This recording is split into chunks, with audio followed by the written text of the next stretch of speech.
Ladies and gentlemen, good day and welcome to Vedanta Limited's Q3 FY 2020 earnings conference call. As a reminder, all participant lines will be in the listen-only mode, and there will be an opportunity for you to ask questions after the presentation concludes. Should you need assistance during the conference call, please signal an operator by pressing star, then 0 on your touchtone phone. Please note that this conference is being recorded. I now hand the conference over to Mr. James Cartwright from Vedanta Limited.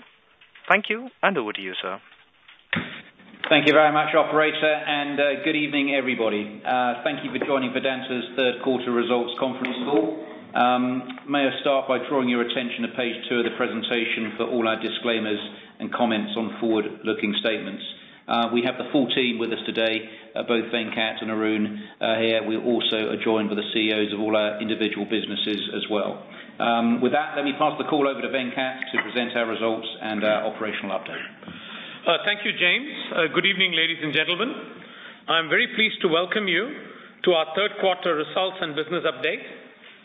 If I can start off by distilling 4 core messages we want to stress in today's presentation.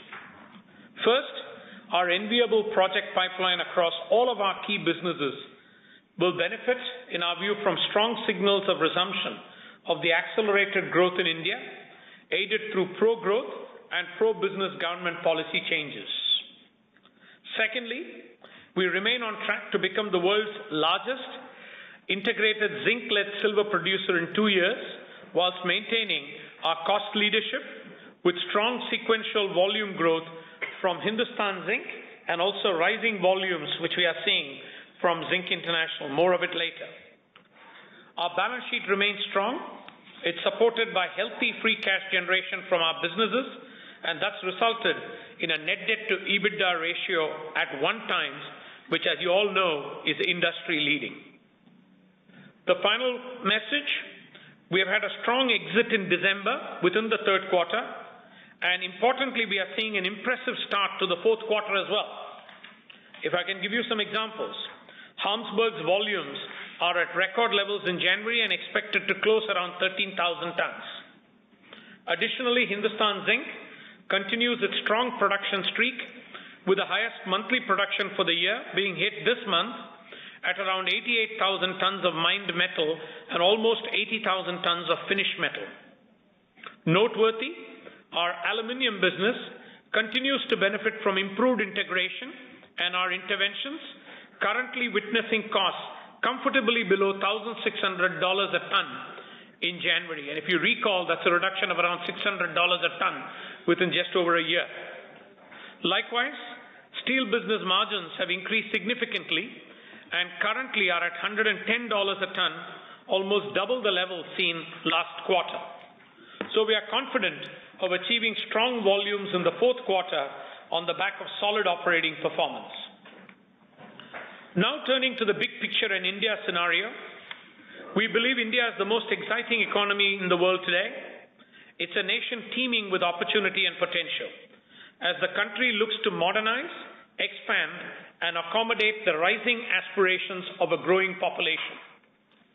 Against this backdrop, the progressive steps that have been adopted by the central government, like corporate tax cuts, improving support for the real estate sector, national infrastructure pipeline initiatives, and growth in government expenditure will boost the investment scenario and demand for commodities in India. Evidence of economic recovery are already appearing in the 1 trillion rupee plus GST collection for the last 2 consecutive months. And in December 19, as you would have seen, manufacturing PMI reached 52.7. It was the highest since March 19. Despite very recent developments, we believe that global economic growth is likely to be stronger in 2020 with the alleviation of trade tensions and improved financial market sentiments. Growth of emerging economies are likely to be fueled by improved investor confidence, low inflation, gradual easing of lending, and rebound in the domestic demands, although some downside risks still persist. The current geopolitical scenario in the Middle East can create uncertainty which may drive up prices for commodities like crude oil, gold, and silver. This backdrop, augmented by strong underlying fundamentals, is expected to boost the price of aluminium, copper, zinc, lead, iron ore, and steel, and we are therefore perfectly positioned to benefit from these trends. With that, let me take you through some key highlights for our third quarter performance. Hindustan Zinc delivered solid performance with impressive sequential volume improvement. Our MIC was up 7% quarter-on-quarter at 235,000 tons on account of higher ore production and improved grades, while integrated silver production was 149 tons, up 11% quarter-on-quarter. The ramp-up of our mines is in its final phases and will significantly de-risk our future growth potential for the next few years. Our Zinc International operations produced record volumes with significantly lower costs. The Hamsberg plant is beginning to stabilize and has started delivering near to design volumes. Collectively, as I said, we are on course to become the world's largest long-life, low-cost zinc-lead silver producer in a 2-year period. Turning to cane oil and gas, work continues to deliver the expansion volumes we have communicated historically. Capacity upgrading projects are close to finalization. We exited the quarter with 193 wells drilled and 72 wells hooked up. Another 48 plus wells will be online before the year end, giving us confidence in our growth plan, whilst the early gas production ramped up to the design capacity of 90 million scf per day. Turning to our aluminium sector, in our journey towards achieving our cost target, we achieved 9% quarter-on-quarter reduction in our production costs. With respect to alumina, our Lanjiga production was up 16% quarter-on-quarter, with costs down 8%, with the local bauxite meeting more than 50% of our requirement. As mentioned previously, on the power side, we have emerged as the successful bidder for the Jamkhani coal block in Odisha. This, along with our Chotia mine, will improve our coal security for this business. In respect of iron ore, we are pleased to announce the highest ever sales of 1.5 million tons at our Karnataka operations. In electro steel, sales at 317,000 tons was up 9% year on year, with margins improving from $25 a ton to $55 a ton on account of operational efficiencies and favorable input commodity prices. As I'm sure you've seen today, we announced the acquisition of Ferroalloys Corporation Limited, which is in the business of producing ferroalloys. This acquisition will complement and strengthen our existing steel business. The vertical integration of PACCOR's manufacturing capabilities has the potential to generate significant efficiencies for us, given that 10 to 20% of its production will be used at our ESL operations. More details are available in the earlier release. On the financials, our EBITDA of 6,531 crores, including one-offs, represents a margin of 34%. It's about 27% once you exclude those one-off items. Our attributable profit after tax increased 49% year on year. Our balance sheet remains steady with net debt to EBITDA ratio at 1 times. More of these in Arun's presentation. Turning to safety, environment and sustainability, we began this fiscal year with a strong commitment to improve our safety performance. While there have been significant gains being made across our businesses, we are deeply saddened by the loss of one life in our Balco aluminium business this quarter. A life lost is one too many, and we have redoubled our efforts in this regard. We have completed the incident investigations and are taking measures to ensure repeats do not occur and learnings are implemented across our other businesses. Earlier this year, I talked about the renewed focus by the leadership team to improve our safety performance and help us improve our journey to zero harm. As you can see through the slide, we have made significant and steady progress in all of these areas across our businesses. On the equally important front of environment, our businesses are implementing improvements from the review conducted by third-party experts in the previous year In addition, we have updated our tailings dam performance standards and guidance notes that our businesses must adhere to when managing their tailings facilities. In order to de-risk our tailings dam facilities, the company has embarked on a program to dewater our tailings and store dry tailings moving forward. Lanjigarh Red Mud Pond has long followed this approach, and Hindustan Zinc Zawar location has commenced operations with this approach starting in the second quarter. Studies to make this change are also underway at our operations in Dariba and Rampura Ahuja locations. We also proactively disclose details about the status and management practices of each of our tailings facilities, which can be accessed on our website. We are on track with our energy and water conservation targets. As at December 19, we have met 69% of our energy conservation target and 75% of our water conservation target. 2020 also is the end of cycle for our greenhouse gas emissions intensity reduction target. As at December 19, we have managed to reduce our GHG emissions by 13%. It is likely we will see similar numbers at the end of this fiscal year. This is slightly below our targeted 16% reduction from a 2012 baseline, an indicator of the stretch targets that we have taken.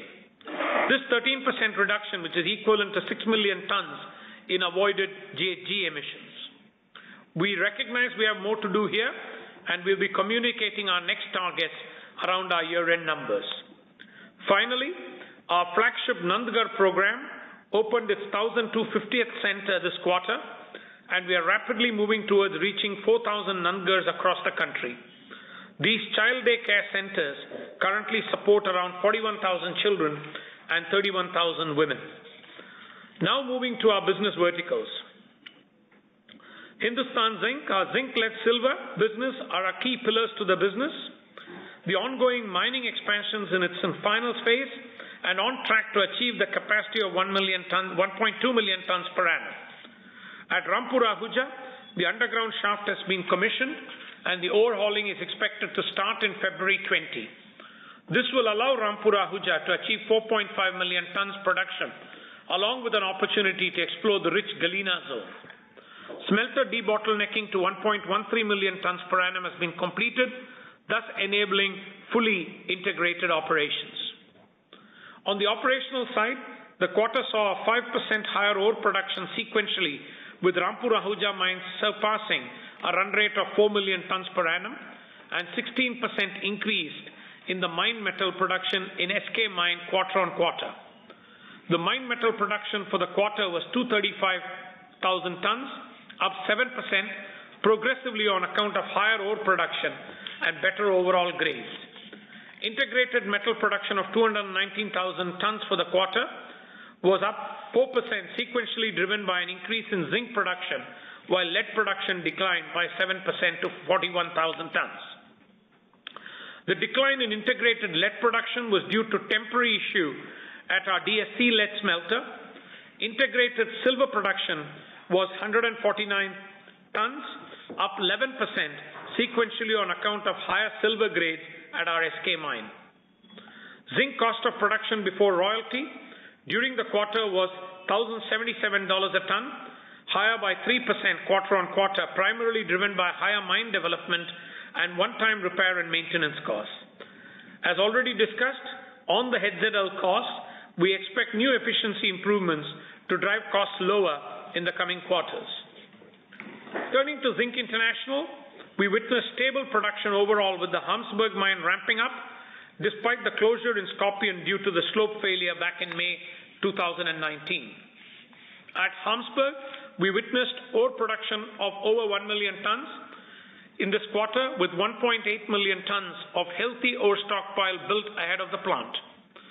The crusher has been consistently running on higher than design throughput of 700 tons per hour. Our milling output has increased, with our mills running at an average of 459 tons per hour. The feed ore grade has improved 6.9% versus 5.8% in the beginning of the year. Continuous focus on grade, throughput, recovery optimization and stabilization should help us deliver the 250,000 tons per annum design run rate. Production at our Black Mountain mine was at 18,000 tons, up 12.5% quarter-on-quarter. Scorpion Zinc produced 11,000 tons of metal in the third quarter due to the impact of slope failure earlier in May. The slope failure was safely and successfully mined out in November.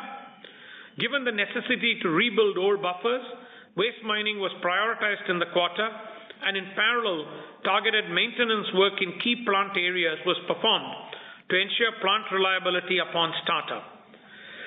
The refinery is expected to restart in early February once sufficient ore inventories have been re-established and maintenance has been completed. Given safety is our first value, we continue to monitor the pit and have seen some further small, more controlled failures take place. We continue to enhance our geotechnical models to ensure that the mine and the rest of the pit shell can be mined safely. Turning to oil and gas, progress to deliver the expansion in our volumes continue. Let me begin with the growth projects for our PSC blocks. The CapEx work program primarily comprises of drilling and hooking up wells and surface facilities. We have till date drilled 193 new wells and hooked up 72 wells. All the 126 wells planned for Mangala Infill, Bhagyam and Aishwarya Polymer and Aishwarya Barmer Hill have been drilled and are being progressively hooked up. Drilling is currently ongoing for Rageshwari Deep Gas, Satellite Field and Tight Oil Appraisal. In terms of surface facilities, the early gas production facility has ramped up to design capacity of 90 million scuffs of gas per day. The addition of the facility takes our current gas processing capacity to around 150 million scuffs of gas per day. The ongoing construction of the new gas terminal shall enhance the processing capacity to around 250 million scuffs per day. The liquid handling upgrading project is progressing well to enhance our capacity by around 30%. We have a planned shutdown at the Mangala processing terminal in February.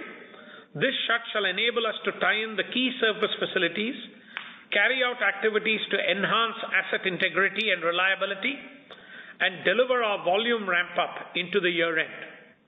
The overall impact of the shutdown will be the equivalent of around 7 to 10 days of production. In our offshore Rawa block, we have commenced development drilling program post the extension of our PSC term for 10 years. We are targeting to exit the current financial year at a production rate of 225,000 barrels of oil a day based on these two projects which I referred to coming online. I can't underplay the exciting potential we have in our OLAP blocks. We have recently awarded seismic contracts for Assam, Rajasthan and Cambay basins.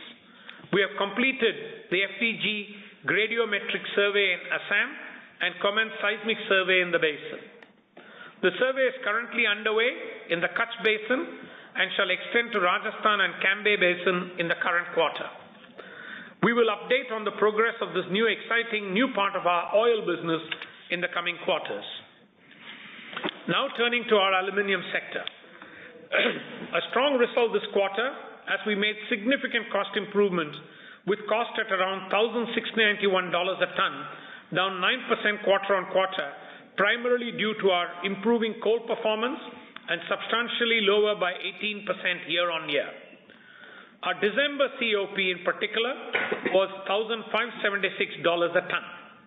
We saw alumina production at Lanjiga at 476,000 tons in the second quarter, up 16% due to minor debottlenecking projects being carried out in the refinery.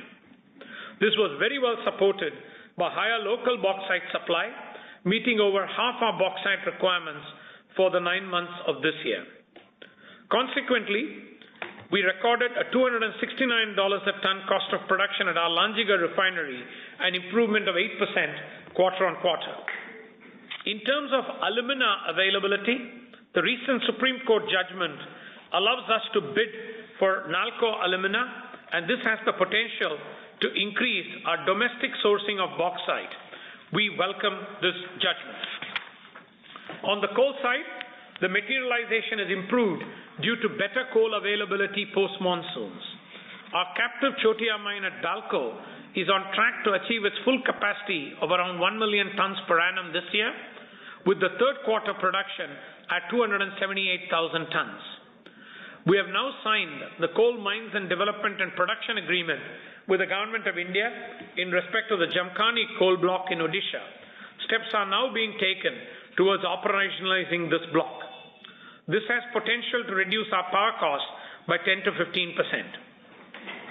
With our plans to increase coal linkages through participation in future auctions, enhancing bauxite sourcing to exploration of new resources, captive alumina capacity ramp-up, and other cost reduction initiatives across the value chain, we are inching closer to our target COP of $1,500 a ton.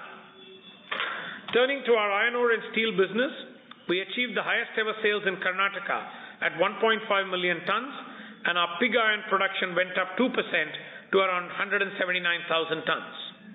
In Goa, we are continuously engaged with the state and central governments with the support of the people adversely impacted by the Supreme Court statewide ban for the resumption of mining in Goa.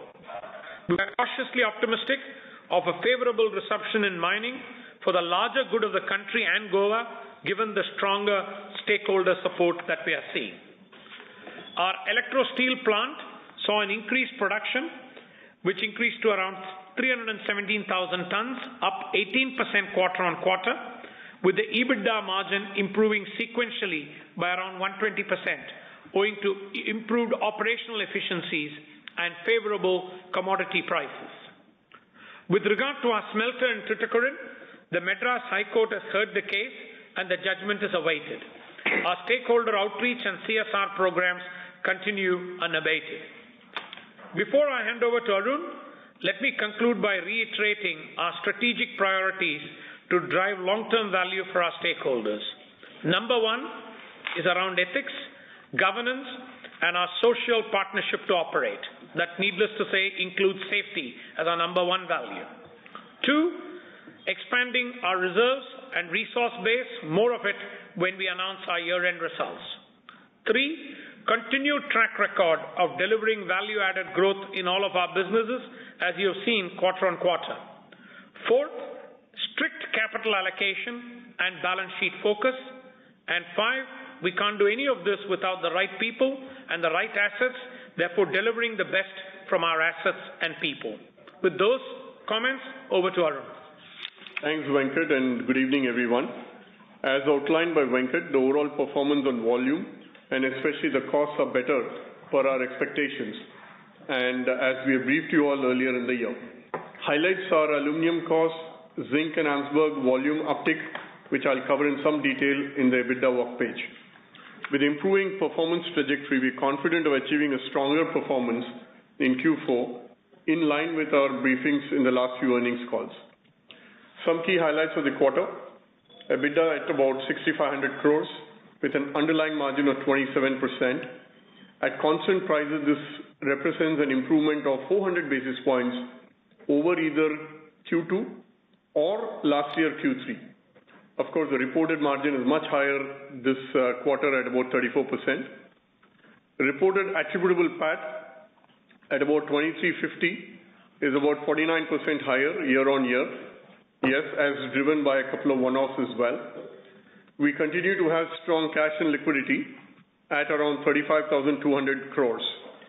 And needless to say, the net debt EBITDA continues to be lowest among the Indian peers at right about 1.0.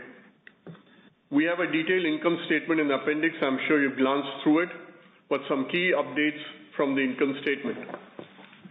The quarterly depreciation charge continues at levels guided at the beginning of the year. No surprises there. The absolute finance cost is lower, 9% year on year, primarily due to repayment of high-cost debt and fall in interest rates in line with market trend. The average cost for the year continues to be in the range of 8 to 8.2% as guided earlier. Investment income at about 628 crores was lower 40% year on year, lower sequentially as well. And this, as you know, is primarily an accounting difference on mark-to-mark, depending on how the general GSEC moves. As guided, Investment income should continue at the current level of around underlying 7.5% pre-tax, of course subject to the mark-to-marks, again in line with the guidance at the beginning of the year. Tax rate for the quarter at 30% and for the full year at 30% plus minus 2%, exactly as per guidance again at the beginning of the year. You would have noticed in the EBITDA bridge page, which is the next page, that we do have a significant one-off item in cane, the oil and gas, as also explained in our Regulation 33 release. This pertains to a very progressive order issued by the Government Ministry of Petroleum and Natural Gas, clarifying that the past exploration costs that we incurred between 2015 and 2019, including the unsuccessful ones, can be cost recovered. This is a result of that clarificatory order which came in the month of November. This, of course, encourages investment and exploration in general, which is in the larger interest of the nation. This will be a one-time item for the quarter. Moving on to the page itself on the bridge, the EBITDA was 45% higher, as I mentioned, including the one-offs. We did have some tailwind in terms of commodity deflation, about 200 crores, mostly alumina, and a weaker exchange, which you are aware helps in our kind of a business. However, the highlight here is the 420 crores of operational improvements in volume and cost, which are slated to get better, even better, in quarter four and going forward. Some key highlights there are the aluminium COP. It's lower by about 160 per ton quarter on quarter, and further another $100 per ton lower in January month as we are speaking, with better coal materialization. More importantly, Lanjigar working to the full volume capacity that it's meant to. Currently, the hot metal is tracking below 1600 per ton, a level that we last saw in 2017 as we exited the quarter and in the month of January. Hence, an important structural win for the sector. Further, with Jamkhani, which Venkat alluded to in his speech, which will take shape in terms of production from the block, say, in 12 months' time, further the costs will come down on a structural basis. Perhaps we are well set for a refinery expansion, but we will deal with it in the year-end guidance when we are ready to move ahead there. On Amsberg, the volumes in January have improved to a run rate of nearly 425 per day, indicating that we could touch around 13,000 tons in the month of January, which is a 35% increase over the quarter 3 run rate, which by itself was about 10% higher than quarter 2, and also contributed in quarter 3. The point being, in quarter 4 it will contribute even more. Steel margins were better for us over sequential quarter despite lower prices, also contributing to higher EBITDA. When the prices starting to look up in December and now in January, our steel margins are now comfortably in the triple-digit level. Hence, as you can see, we seem to have operational momentum as we head into Q4, which is exactly the direction we had painted in the earlier earnings calls. Moving on to the next page on debt. The reported net debt on 31st December was about 23,400 crores. While higher by about 3,000 crores on the sequential, which was pointed out by us in the second quarter when we said some of the working capital will unwind. But quarter 4 going forward should be positive cash, as always has been our trend. Hence, the net debt from here should go down as we exit quarter 4. Whereas compared to the beginning of the year, we are down by about 3,500 crores in net debt. Our capex for the year will be in line with the earlier guided number. And moving on to the next page on the balance sheet, liquidity of the group remains strong with cash and cash investments of about 35,000 crores. The company has been focused on tapping new sources of capital markets like insurance, new bank loan tie-ups, and has significantly reduced the short-term commercial paper book by nearly 35% as compared to the beginning of the year. The highlight, of course, as I end, is the strong net debt to EBITDA at 1.0, lowest among the Indian peers by a long margin. To sum up, despite a low price situation, operating performance strengthened, setting up a good foundation for quarter 4 and beyond. With this, I hand it to James for the Q&A session. Thanks very much, Arun. With that, operator, back to you, and please open up the Q&A, please. Thank you very much, sir. Ladies and gentlemen, we will now begin the question and answer session. Anyone who wishes to ask a question may please press star, then 1 on their touchtone telephone. If you wish to remove yourself from the question queue, you may press star, then 2. Participants are requested to use handsets while asking a question. Ladies and gentlemen, we will wait for a moment while the question queue assembles. To ask a question, please press star, then 1. The first question is from the line of Amit Dixit from Edelweiss. Please go ahead. Thanks for taking my questions. I have a couple of questions. The first one is on the exceptional items. Not exceptional, I should say, but one-off items. 1,276 crores. Is it possible to throw some more light on that? Whether we can expect some more of these one-offs in future? And of course, on the RPO, that is Renewable Power Purchase Obligation, the nature of this, and can we expect something more like this in future? That is the first question.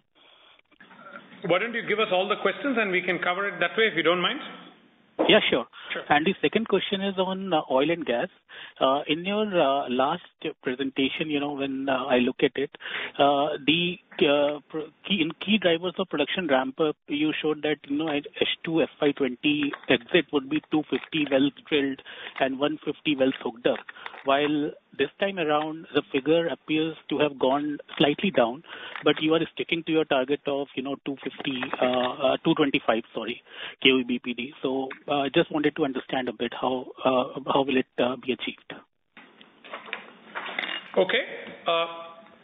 If I can pick up the second question first and then hand it over to you on the first question. You're right in terms of the hookup rates. They may be slightly lower, but as I said in the presentation, really it's these two projects coming on stream in terms of getting an uptick in our gas volume and also in terms of our liquid handling capacity. We're still targeting around 220, 225 exit in the month of March, and that's why we have actually maintained that guidance. And Ajay Dixit is welcome to come in. Ajay, anything you want to add from your side? Not so very much, but I would say when we say total wells, some are injector wells and some are producing wells. So we don't have a reduction in producing wells. So that is not going to be significant on this issue. Good. And on the first question, Arun will pick it up. Yes, as I covered in my talk track, as far as Kane 1,276 crores is concerned, we had spent a lot of money in exploration over the years. And as you know, exploration includes unsuccessful and successful. And recently, I think in November, the government has clarified that contractors will be allowed to charge the unsuccessful as well. And as you know, for us, it's a three-way profit petroleum between us, ONGC, and government. So as contractors, ONGC and our share has been credited back through the revenue line, as is the PSC modality. It's applicable for all exploration. It's just that unsuccessful also got cleared. So this is a one-time charge. It will not repeat its one-time revenue. It will not repeat itself in future. As far as the RPO is concerned, I'll probably invite Ajay Kapoor, our aluminum CEO, to talk about it. A lot of good work done there. But fundamentally, the renewable power obligation rates were capped at 2016 levels based on certain litigation that was in process. So all our excess provisions were written back. There's no cash flow impact, but definitely cost per ton going forward comes down. And quarter 3 is well representative of that, since we kept the past period as a one-time item showing it separately. Ajay, any comments on that RPO? Yeah, hi Arun. So what I'd like to just brief Amit is that, about a year back, Ministry of Power released a notification towards reducing the RO. In line with that, Uttar Pradesh was one of the first states to implement it. The state of Odisha followed suit in December, and they issued a new order. This effectively brings down the RPO obligation from 11% to 3% of generation, capping it for the year 2015-16. This has been very welcome move for us, and in line with that, our power cost has been reduced, and we have reversed some provisions. On a sustainable basis, this reduces our power cost by roughly $30 to $40 per ton structurally. And for the prior years, it's about 420 crores, and the remaining is for the current year, the one time which you have seen. Okay, so an exceptional item what you have put is for the prior years, and in the EBITDA, the adjusted EBITDA that you have put is for the current year in total. Absolutely. Yeah. Okay, fair enough. Thanks a lot, and all the best. Thank you. The next question is from the line of Sumangal Nevatia from Kotak Securities. Please go ahead. Yeah, good evening, and thanks for the opportunity. So first question is with respect to the Amsberg mine. Just wanted to have a better understanding of the ramp-up issues there, because first 9 months we are at almost 80 KT, and our mid-range guidance is around 140, which requires an ask of around 70 KT in the fourth quarter. Clearly, even at 13 KT, we are much lower than the ask. So what are the issues we are facing there? And the second is, even the cost remains quite stubborn at around $1,600 versus our guidance of around $1,200. So if we can have a better understanding of this, sir. No, thank you for that, Sumangal. Actually, on Amsberg, as I said previously, the key here was getting stability of the plant, which we are starting to see here. Our crusher rates have improved. Our actually mill throughput rates and production rates have also improved. We've got Deshni on the call. Deshni, can actually answer both aspects of your question. All right. Sorry, I'm actually in a building where we've got a test evacuation, so hopefully you cannot hear the background noise. Very quickly, in terms of, yes, to date we have had 78,000 tons. In terms of how to look at Amsberg's ramp up against the original guidance, we can mine the tons, so we have demonstrated that. We have been able to put 1 million tons, on this stockpile in the last quarter. And if you look at my treatment tons in the last quarter, it was around 750,000 tons. So in terms of front end, it is all working to the design. In fact, as Venkat mentioned earlier, better than planned. We have had some challenges on the recovery side. So if you look at my previous quarter, it was just below 58%. Last quarter, just about 64%. I think why we are talking about January month, because the recovery was just above 70%. Why that has happened is a couple of reasons. I think it's getting the blend right in terms of what happens on the bench scales versus in the plant itself. And we have seen some spikes on carbon, etc. So that's the reason why the recovery hasn't come. The focus, however, I think in any plant when you're ramping up is how do you ring-fence the challenges to downstream, and that's where we are right now. So yes, as you rightly pointed, 78,000 tons to date. Are we still going to keep guidance? No. I think I'm now looking at a Amsberg more across 120 to 130,000 tons, which is still a stretch and a step up in the last quarter. But I still believe, given the performance we've seen at the tail end of December and this month, and with all of the focused initiatives in terms of increasing recovery and to help that try to get better grades, that the team and I are confident that we can see that 40+ thousand tons in the quarter. Okay, so that's how you can look at the ramp up. In terms of the original guidance, given the fact that this is a greenfields mine and a greenfields plant, we did guide that it will take us, anywhere between 9 to 12 months to potentially ramp up. We were optimistic about a year ago in terms of how in parallel to try and get the ramp up done faster. But given the technology, etc., we've had in place, we've also been cautious not to, do this without all of the technology in place. So that's what it's looking like. In terms of cost, the larger factor there is actually on the TCRCs. So we are currently running at about $300 per ton TCRCs. So if I strip out my TCRCs, quarter on quarter, I increased production by, over 28%, and my cost has come down by about 20%. So I'm getting the benefit, but as you all know right now, the markets are pretty anomalous, and that's what's leading to the incredibly high TCs we're seeing right now. Sumangal, in terms of big picture, really where you look at Amsberg is an important catalyst for us in terms of EBITDA and free cash flow next year, volumes going up and costs coming down. Yeah, I understand. So can we expect sometime in 1Q to hit the 20 KT per month run rate, which is like the design capacity? I think the important part here is stabilizing it, and we are targeting March, but having said that, if there is a slight slippage there, it's not something we will lose sleep over. The important thing is stabilizing it for the longer term. And to add, the costs automatically track the volume, so it should come down significantly with this volume pickup in Q4. Understood. Next question is with respect to the copper plant. Just want to get a sense, when do we expect the verdict, and if you could share your view on, does it end here or eventually get settled in Supreme Court, whichever way the judgment is? Okay, let me respond to the first part of it. In terms of the hearing, as you know, the court has actually heard the arguments from both sides. The judgment is due sometime in the month of February. That's what we've been told. That's aspect number one. And second area is in terms of whether it will be settled at the Madras High Court or does it need to go to the Supreme Court is something which we wouldn't actually comment upon. It's a legal process. I'd rather wait and see the outcome of the judgment in that regard. The most important aspect here is that we are doing a lot of good work on the ground, notwithstanding the delay.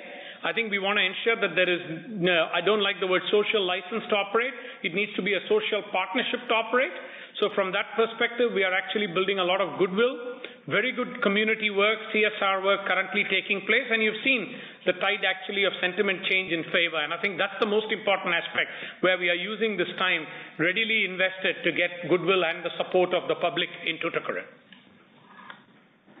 Yeah, I understand. Just one small clarification, bookkeeping question. What is the buyer's credit as on 31st December? Yeah, Sumangal, I think it's the same number as beginning of the year, same number as September. I can't recollect the exact number. It should be about 5,000 crores approximately. Understand. All right. Thanks and all the best. Thank you. The next question is from the line of Pinakin Parekh from JP Morgan. Please go ahead. Yeah, thank you. My first question is on aluminum. If I look at slide 31, which is basically the working of the cost structure of aluminum, if I remove the RPO credit of $132 on a Q-on-Q basis, the underlying cost improvement is just only $30 per ton. I'm just trying to understand that if captive bauxite or if bauxite has availability has improved and coal availability from Coal India has improved, why are we not seeing a larger cost reduction in the aluminum segment? Because ex-RPO, there does not seem to be much of a cost decline on a Q-on-Q basis. Yeah, Pinakin, I think I'll leave the larger picture to Ajay and Venkat, but it's about $120 or so is the margin you notice on that page. And as I mentioned earlier, December and January are even tracking lower than the quarter average, as in the costs are sinking as we speak. So, Venkat and Ajay. In fact, I've actually covered that in my presentation, Pinak, in terms of what our December cost on aluminium has been. That's at around $1,576 a ton, and it's actually tracking in that range or lower, potentially going into January. Ajay can add any comments he has. Ajay? Yeah, Venkat, thank you. So, essentially, when we look at the cost from quarter 3 20 versus quarter 2, there's been a substantial reduction. I mean, we've reduced in power, alumina, carbon, I think more in alumina and power, and another $26 in carbon. And as we tread towards January, as Venkat rightly mentioned, we're actually going more towards our design cost. So my fingers are crossed, but I know we're going more towards the design cost. In terms of initiatives, we have seen a lot has come out of alumina, where we have ramped up the production at Lanjigarh to 476 KT, which is 65 KT higher. There's then been an improvement on COP by about $25 to $269. Logistics has been optimized by about 5%. And then when I look at coal, our coal basket has also reduced by about 7 to 8%. There has been an improvement in power plant parameters, especially our SCC, which has been also improved by about 3%. And auxiliary power has also been further improved by 15%. So I would say there has been, and then of course on top of it, non-coal cost, which has come down due to the RPO impact. And the reliability of the power plant operations have also been much better. Sure. My second question is on the oil and gas. Now we understand that the company is maintaining its production exit guidance for the March quarter. Earlier there used to be a cost per barrel number which used to be given out, but we now do not have that number anymore. Can we get a sense of where the cost of production is in the Kane asset and how this will trend once the expansion is in place and given all the EOR activities that are going around? Ajay, if you can pick that question up. Ajay? Yeah, we are around $7.50 per barrel, and as all the ramp-up happens with the surface facility and wells getting hooked up, we should be in the range of about 6 to 6.5. It will go down. Okay. So it will go down over the next 1 year, or should it happen once we hit that March exit number? It will happen once we hit the March number, because then it continues, no? Okay. And Pinak, just for the record, Q3 over Q2, the aluminium costs, all the good work that Ajay Kapoor mentioned, as a number of $152 per ton if you look at page 31. And you can, further read between the lines when we are saying the December run rate is better than the average and January is better than December. So I'll leave it at that. Just the bottom line is more than $150 improvement in one quarter without any RPO one-off. Understood. Thank you very much, sir. Thank you. The next question is from the line of Inderjeet Agarwal from Goldman Sachs. Please go ahead. Hi, thank you for the opportunity. A couple of questions from my side. First, on Harmsburg, there were some news flows that we were doing environmental assessment for smelter in Harmsburg mine. So what is your view on that, especially now that TCRC margins are at decadal highs? I can pick that up here, and then Deshni can come in. This is part of our long-term vision in terms of Harmsburg, in terms of getting it up to around 600,000 tons per annum and further. So it's part of that exercise of actually doing the environment study and basically get everything in ready at the right opportune moment. We can actually look at the options that are available here. So that's just continuation and work in progress. Deshni, anything to add? Nothing to add, Venkat. It's just part of the process. And coming back to the point of TCRCs, this is why it makes sense to be an integrated metal producer, so that you're not as affected with TCRC. So I think the group philosophy is what we want to unlock in South Africa, and again, why we're excited about it is because we want to repeat the model in Hindustan Zinc here. So no capex on this over the next, say, 6-12 months? Yeah, I think we'll come back when we have a real correct feasibility here, and you should look forward to our May release for the release for the annual guidance on capex. Sure, thanks. Second question from my side. If you look at your gross debt breakup that you give, for entity-wise gross debt, we have seen gross debt increasing for both KN and Zinc India. I understand that the net debt has not increased, but what is the reason for raising debt in these two entities? Because from what we understand, the EBITDA generated from there will be more than sufficient to address the capex. So that's right. This is just sort of treasury at play in the sense that Zinc, you have a positive arbitrage, helps you earn a few bucks extra. If you see, we did it even last year around the same time. And as far as Kane is concerned, it's just financing the projects in advance through a loan while we preserve the cash at the Vedanta Limited, simply because of foreign currency loan, and you have the future foreign currency cash flows to service it. So it's really purely treasury planning. Otherwise, as you rightly observed, the net debt is not impacted.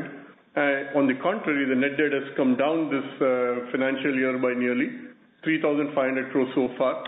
And as I alluded to, Q4 being a positive cash flow, you can expect more of that. But yet, more important point being the net debt EBITDA will continue to be below 1. Sure, that's helpful. And last, on power, we have seen Talwandi Sabo generation decline this quarter. Any specific reason for that, or they should bounce back sharply in the fourth quarter? Ajay can pick that up. This is basically seasonality, and as you know, Talwandi Sabo is directly linked with the requirement of state of Punjab. our availability was very high, but PLF obviously is dependent upon what the government pulls. But as far as financials are concerned, we get paid for our availability. Sure. Thank you. That's all from my side. Thank you. Thank you. The next question is from the line of Tejas Pradhan from Citigroup. Please go ahead. Hi, this is Rashi here. Just a few questions from me. One is on the aluminum cost of production. You've explained quite clearly how it's come down from 1850 to 1690. So I just wanted to check the next $100 decline that we've seen. Where is the bulk of that coming from? That's one. Second is you'd mentioned, I just wanted to reconfirm this, that the Skopje refinery should restart in February. And the third is that the capex target for this year is $1.2 billion, if that's correct, and how much has been spent in the first 9 months? Okay, 3 parts on that. One, you mentioned about the aluminium cost of production as to where the further $90 production is going to come from. It's going to be continuation of what we have done, and we've been at this, but Ajay can provide more details. The Skopje refinery restart, that's absolutely right. But as we said, we'll be watching the performance of the pit as well, given the slope failures that we are actually seeing. And finally, your question, the third question was, if you can repeat that again? The capex guidance. Yeah, we are just about $1 billion or a shade less, so we'll be well within our guidance as we are committed. Ajay, anything you want to say on aluminium on the last $90 of cost reduction coming through? Yeah, Venkat. So essentially, efforts on coal linkage materialization, optimization of logistics from mine to the plant, loss on quality, which is something which you can manage, which you're doing well now. Further work on carbon and logistics for processing cost, and I think overall improvement of plant parameters and general manufacturing excellence program, which we have carried on, is now really showing returns. So basically, we have about 25 project managers across our factories, and these guys are running a program on manufacturing excellence, which I think is now showing much higher asset availability, much more productivity, and much better utilization of resources. And this will continue. And we won't stop at 1,500. I think we'll go below that. Absolutely right, Ajay. And we are also getting tailwinds in terms of the input costs coming down. Alumina cost is coming down as well. And we are starting to see benefits from some of the input costs. So it actually will help us get below $1,500 a ton and progressively reduce the cost further. Thank you. I just wanted to, sorry, I'm not sure if I got the capex right. Did you say $1 billion is done for 9 months? Yeah, a shade under $1 billion is done. So we will be under 1.2. All right. Okay. Thank you. Thank you. The next question is from the line of Ashish Kejriwal from IDFC Securities. Please go ahead. Yeah, thanks for the opportunity. I have 3 questions, sir. One, this is on Vedanta Resources. Is it possible to share when can there be an interest payment schedule for Vedanta Resources? That's number 1. And secondly, are you hearing anything or are you in touch with the government for any possible stake sale in Hindustan Zinc? And thirdly, despite nothing happening on Talwandi Sabu, we have seen their net debt increasing by around 900 crore quarter on quarter. So is it because of a sharp increase in debtors and we are facing some issues over there? Sorry, with regard to Hindustan Zinc, we welcome the news from the government in terms of actually them looking at meeting some of their fiscal targets by the divestment of Hindustan Zinc. So that process hopefully would commence. And, we are yet to receive the details and we will review it at that stage. That's the response in terms of Hindustan Zinc. But we certainly welcome that because I think this goes into the fundamental objective which our chairman has been articulating, which is government shouldn't be in the business of business.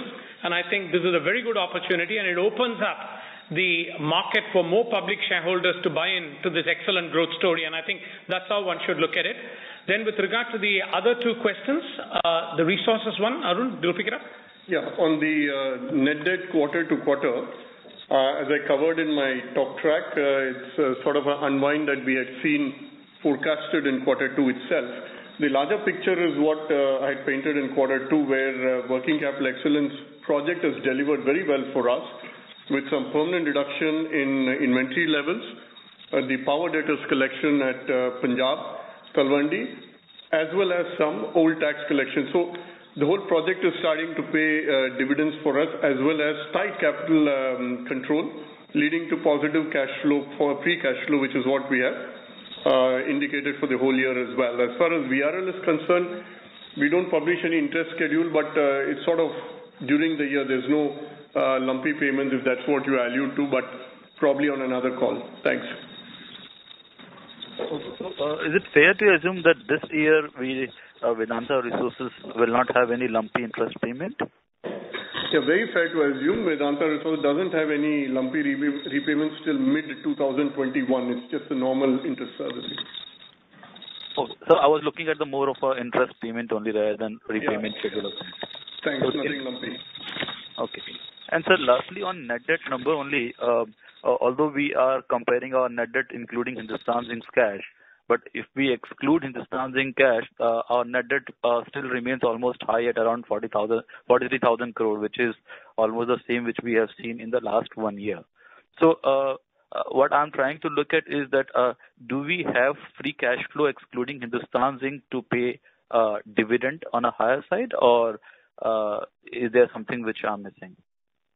We don't have the numbers, nor we disclose the numbers in terms of the standalone, but the point really there is that with the aluminium business looking up, as both Venkat and Ajay covered quite well, it's starting to make some really good positive cash flow out there.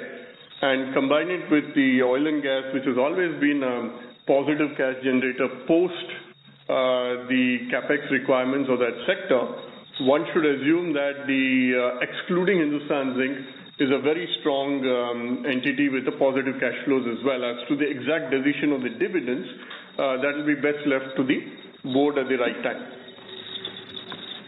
Okay, fair enough, sir. Thank you and all the best. Operator, I think we've got time for one more question, please. Sure, sir. We take the last question from the line of Amit Murarka from Motilal Oswal. Please go ahead.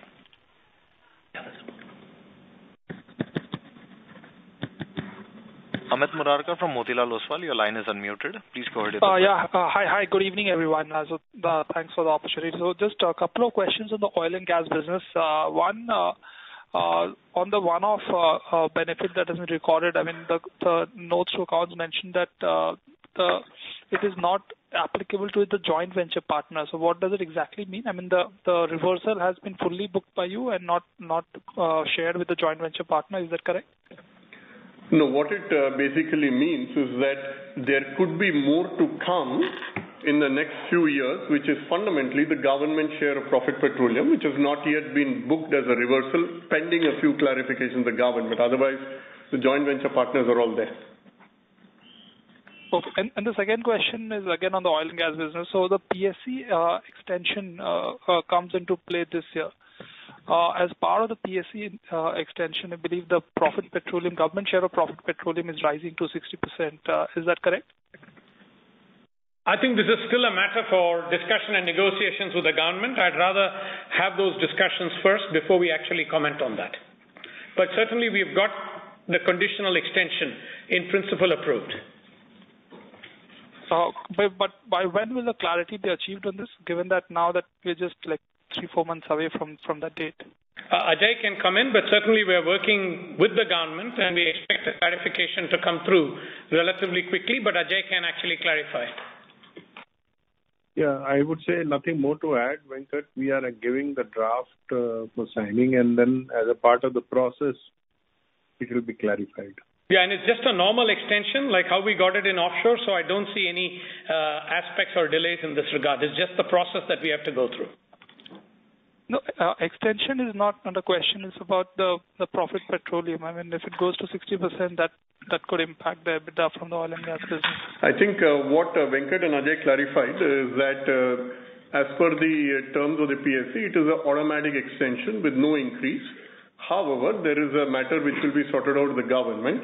And as we have alluded to in the previous calls, all our investments are done very conservatively with high IRRs of an average of 35% at 40 Brent, taking into account even an extra 10%. So we are very, very well hedged in terms of the investments of oil. Okay, thanks. Thanks a lot. Great. Well, thank you very much, everybody, for dialing in today. I'd also like to thank all our CEOs and business heads from dialing in from around the world as well. With anyone with any further questions, please contact us, Vedanta Investor Relations. Our details are on the last page of the release. I will stop there and pass it back to the operator to close the call. Thank you. Thank you very much, sir. Ladies and gentlemen, on behalf of Vedanta Limited, that concludes this conference. Thank you for joining us, and you may now disconnect your lines.